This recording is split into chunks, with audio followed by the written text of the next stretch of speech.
Welcome to the webinar today around, it's just a fireside chat about how production scheduling can really drive business strategy. So my name is Tony Nelson. I'm the Director of Sales and Marketing here at PlanetTogether. I will be the host and moderator for today, but we're really going to be focusing on Ted and Kevin. So I'm going to be just discussing with them some of the things around the business strategy. Ted and Kevin both bring a wealth of knowledge and experience from industry and outside of the industry to the table and have really helped shape the direction of PlanetTogether. You know, Ted has got more than 17 years in the professional services leadership in the tech space. He's the current COO at the company and has done a lot of work across the finance and functional strategy here at PlanetTogether. But he's really got a great mind for leading teams, having a PMO and customer function professional services view on things. But also, he's done a great job at working with our executive founders and other strategic partners that we've had throughout the tenure here at the company. And then Kevin has been more than 10 years in the development side of things and product management. He's our current director of product here at PlanetTogether. He is responsible for driving, the end-to-end roadmap, the QA, the documentation. So he's definitely one of the more technical experts here at PlanetTogether about all things scheduling related. So with that, I'm going to stop talking nearly as much, and we're just going to dive right into the conversation with these guys. So let's go ahead and get them spotlighted. Thank you, gentlemen, for your time today. What I want to do is just kind of open it up with a couple of questions and turn it over to you to just answer free-form thought. And then I might interject with a couple of questions for clarification. But let's just start with a pretty soft pitch question. And this is just from your perspective. What do you think the most misunderstood aspect of scheduling is when it comes to business strategy? Let's start with Ted. Is maybe if you want to just kick us off, Ted. Sure, Misunderstood. yeah. Yeah, happy to jump in. Thanks for the intro, Tony, and thanks to everyone who's attending. Great to have you here. I think to the question, what I believe is the most misunderstood aspect of detailed production scheduling when it comes to business strategy is that planning and scheduling are interchangeable, and that with good planning systems and processes, the business can run effectively, but that just isn't true. It's almost like saying built a home once you've thrown up four walls and a roof. All the rooms, facilities, the details, the appliances, those things are missing, but those things matter if you're building a home. And that's sort of what the business would have, is just the walls and the roof if they're just doing planning. They need to do scheduling too. While planning can provide a high level plan for what is possible by assuming that each factory has infinite capacity, resources, and there aren't reduced materials on hand. Yeah, you can put a plan together, but you're not going to be able to sequence the execution of the finished goods, the intermediate goods, etc. But scheduling gives you that truth. Detailed production scheduling is what makes it possible to know what is actually probable given the resources and materials that are actually available. So that's what I think is the most misunderstood aspect. Yeah, it's fair enough. I hear that quite a bit when we're talking with our customers or people who are looking at trying to solve that initially. That makes sense. Kevin, how about you? Maybe just from what you've seen over the years, biggest misunderstanding when it comes to the business strategy of scheduling. Yeah. Let's see. So I don't know if it's the biggest one, but certainly one that comes to mind for me is just the scheduling strategy itself and how that plays into the business strategy. I feel like a lot of companies get set in their ways in creating a schedule a certain way, and they're not really adapting on the fly to things like the, I don't know, market conditions or consumer sentiment, or even like business goals. Quarter to quarter are going to change what kind of business goals you're trying to achieve this quarter to the next.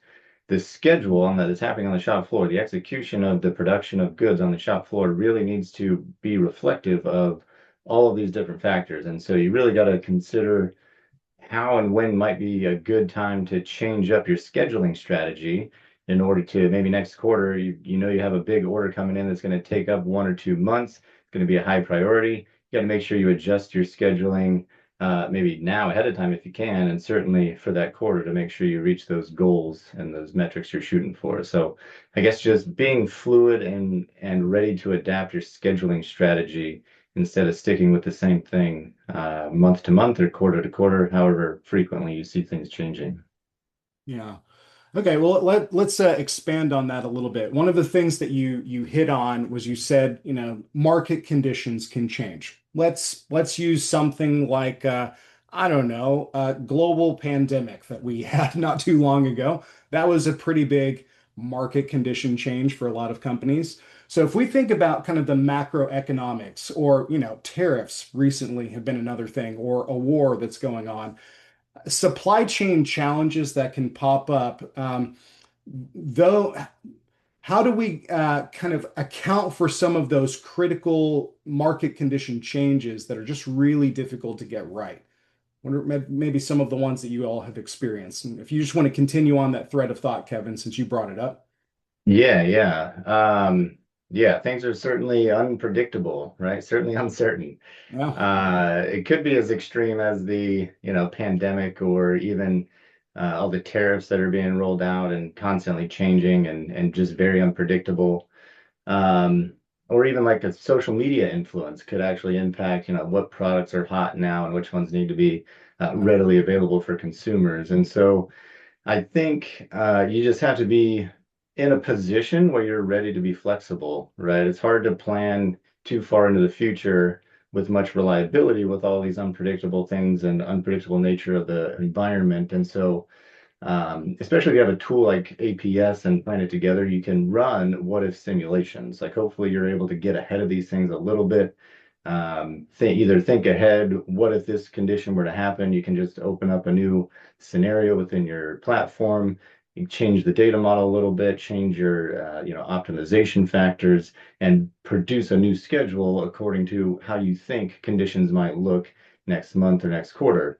Or even if you just heard news today, news came in today, you can actually react today to that news and see, what's going to be the impact on my plant for the next week, and how can I adjust things to improve over the next couple of weeks, if possible, right? Just having a tool at your disposal to be able to run those simulations and react quickly is crucial. Yeah. Yeah. Fair point. Ted, how about you? Yeah, Economics. I think Kevin covered a lot of it, but I think where my head goes is, as with most things in life, you can only control what you can control. And we all can relate to the idea that the best laid plans often go awry. So strategically, what businesses can control is how they prepare for the unknown and arm themselves with the options and tools to adapt when outside forces could impact the business. I mean, we can't control that leaders in the world start wars. We can't control if there is something happening on the seas that prevent goods, coming over to our side of the world. So whether it's tariffs, shortages of materials, or late deliveries from suppliers, businesses have to be able to respond and pivot quickly. I think it was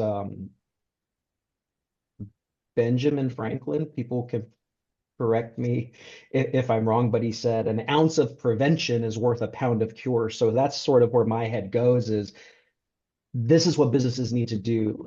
Prevent being caught unaware that outside forces can negatively impact your businesses.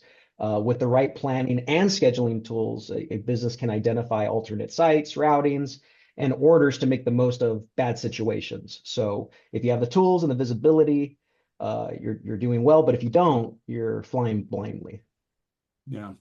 Well, since you had talked about kind of the planning and the scheduling side of that, we deal a lot with all kinds of companies that are in various stages of transforming their operations, and many of them will ask us a pretty simple question like, we've already got an ERP.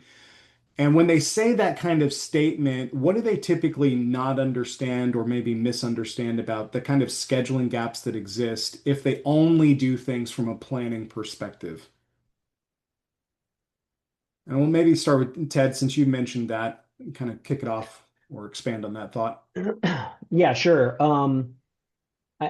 I, I think what's misunderstood with ERPs is that, first of all, they're big investments, right? And a lot of decision went into choosing the right ERP for the business. So Yeah. a lot of promises are made during those sales cycles. And and when they get implemented, the businesses believe, okay, we got to figure it out. But the problem with ERPs is they focus on enterprise-wide assets and finances. So an asset in an ERP isn't necessarily the individual machine, the production line, or the individual laborers that are operating those production lines. It's usually like the site or the plant as a whole that the ERPs take into account, or high level amounts of materials that those facilities have. They do not on their own, the ERPs, track the finite minute by minute capacities of machines and labor, nor the consumed materials at each and every plant. And that's where APS comes in. And in fact, I think what a lot of businesses don't realize is you've already made this investment in ERP.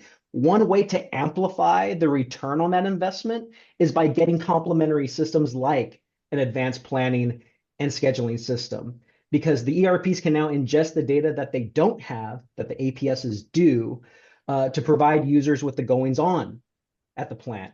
And then with the tools and the reports that ERPs have, they can now turn that additional data that they're getting into high level strategic narratives that the business can use for broader decision making. So in this way, it's not so much that ERPs and APSs are butting heads or competing. They're really complementary systems that amplify one another. Very good. Kevin, how about you? I mean, obviously you've got more of a product focused kind of perspective on this, but we hear this all the time, right? We've already got an ERP. What do people not understand when they talk to us about that from a scheduling perspective? Right. So certainly, yeah, the ERP is a very high level system, a view of your entire enterprise. And ultimately, it's really not a plant by plant schedule optimization engine. Like it might produce a schedule. Is that even feasible though? Because it's not considering all the constraints of each individual location. So even if it produces a feasible schedule by chance, then it's likely not going to be a truly optimal schedule. And so when you get a tool like APS, you really can plug in and train it to each specific plant's needs and optimize around all of the constraints within each individual plant. And by optimizing, right, that's not just finding a feasible schedule. It's actually optimizing according to certain KPIs that you're interested in actually optimizing and making more efficient on the shop floor. So things like reducing overall setup and changeovers, making sure that cleanouts get scheduled on time and are accounted for in the capacity of the plant, and making sure materials are all available at the specific time that they're needed to execute the schedule accurately. And so, um, yeah, I think ERPs are going to fall flat when it comes to creating any sort of detailed schedule that's going to be actually viable and can be executed on the shop floor.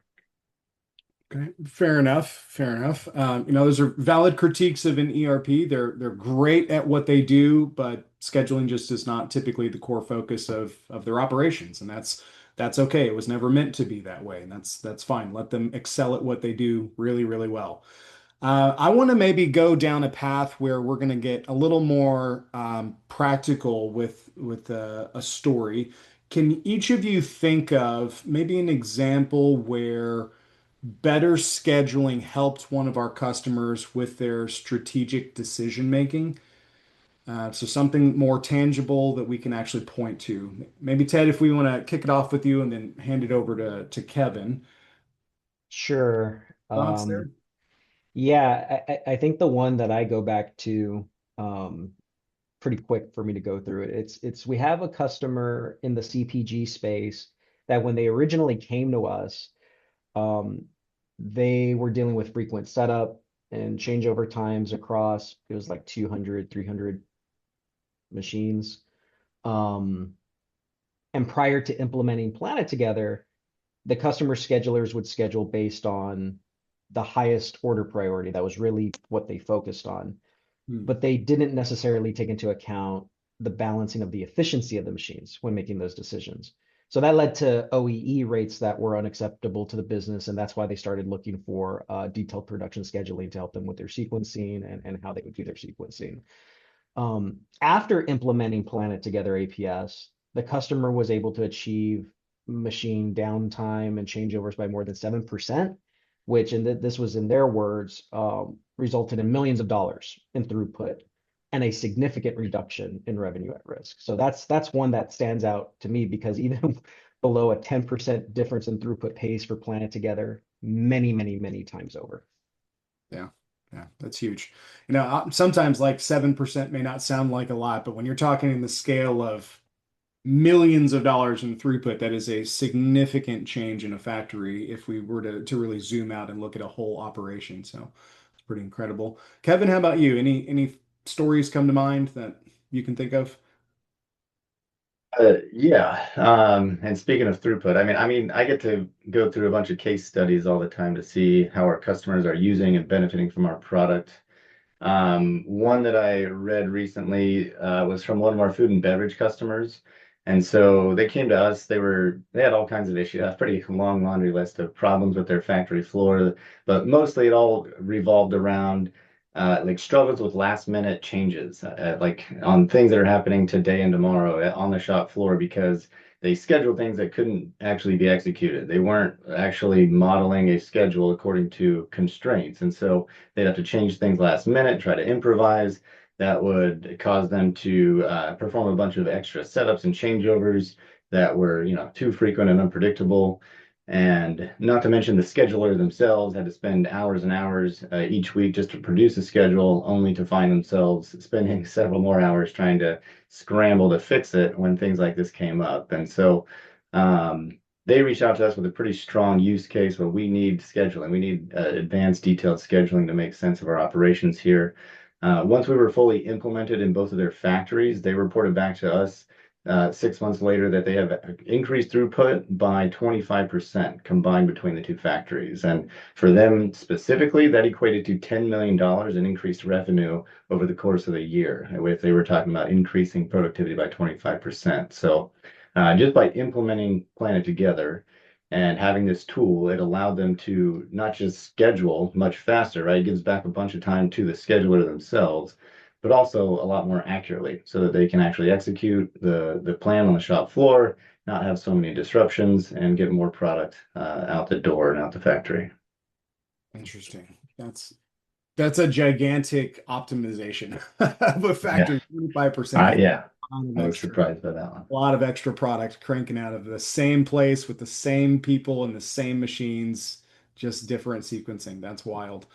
As you were mentioning yours, one other customer came to mind for me, and there's a customer of ours that makes pet food. One of the stories that I talked with this customer about very directly was a situation where they were anytime they needed to take on new orders, they would across the different sites, they would have separate planning teams, separate scheduling teams, separate procurement. So they'd get an order request in, and it would take them 3 days to turn around and answer on whether or not they could respond with we're going to commit to this order and take on the new business. 3 days. So after they started working with us and got everything up and running across the different sites and everyone was trained, we were able to help them drop the response time to the new order request from 3 days down to 15 minutes. So I don't know what that translated to in terms of throughput, but when we're talking about the ability to adapt to market changes, like to me, that's one of the big ones, right? Is how do we respond to new orders coming in, to customer requests that come in? What's the speed at which we can figure out the impact on the factory and then pivot to accept or push back against those kind of commit dates that we're after? Maybe one final question before we open it up to some Q&A. If you all had to give a bit of advice to people who are just starting the digital transformation journey, Where should they begin when it comes to scheduling?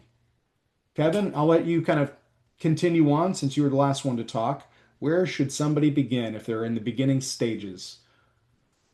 Yeah, where to begin? Yeah.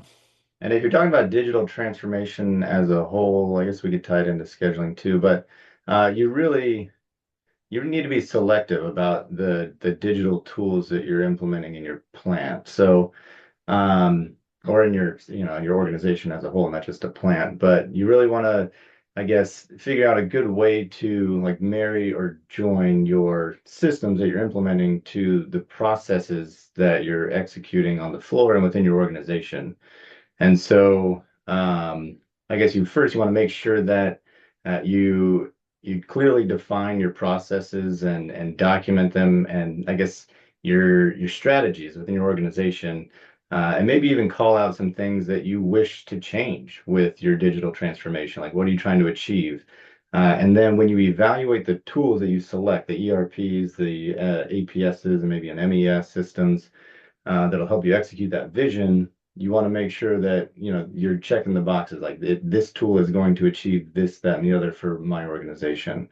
Um, and so I guess if you want to focus specifically on scheduling, right? I'll use this as an example. It's most familiar to me. So start out by clearly defining that scheduling strategy, like all the constraints and all the things that need to be considered during scheduling that are helping the planners who have it all in their head right now and putting it in their spreadsheets and things.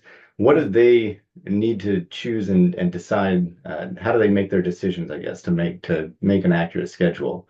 So document all of that and then evaluate those considerations against the tool to make sure that the tool can actually account for each of those considerations, in an automated fashion so that a scheduler doesn't have to think about it all the time. Uh, yeah, so I think that kind of sums it up. Just make sure that the tools that you're implementing are going to align with what you're trying to accomplish with your transformation. Yeah. Very good. Ted, how about you? Advice you'd give to a company just starting this journey? Yeah, I think for me, and I like the way Kevin approached it, it's sort of at that high level organization perspective. What should we do? And don't just focus on the plan or specific lines at a plan to figure out what you want to do with scheduling. And my head goes in the same direction. It's at the enterprise right wide organization level. How should we be thinking about this? And the way, or what I have suggested to leaders at organizations is baseline the current day to day operations, KPIs that you care about, such as revenue at risk, late orders, current lead times, OEE changeovers, um, inventory and materials on hand. Like once you have a baseline of where you are today as a business on all of those things, plus things I haven't mentioned, ask yourself the question, what if we can improve that metric by X? How might that improve our business without requiring additional headcount, making a large investment to add another production line or new machines? That is a material factor in the direction you want to take your digital transformation initiative. And scheduling can definitely impact that. By starting with that analysis, you get a good starting point for zeroing in on what really matters to your organization, to your people, to your customers, and where the most ROI will come from once something like an APS is implemented. So yeah, that's how I would sum it up. Very good. Very good. Well, I want to make sure that we've got some time to talk through the questions that have been coming in. So I just want to say, first and foremost, thank you to the both of you for taking the time to kind of walk through just a discussion about some of the strategy side of the planning and scheduling of operations. I'm going to switch gears and share screen for a moment. We're going to go into a time of Q&A.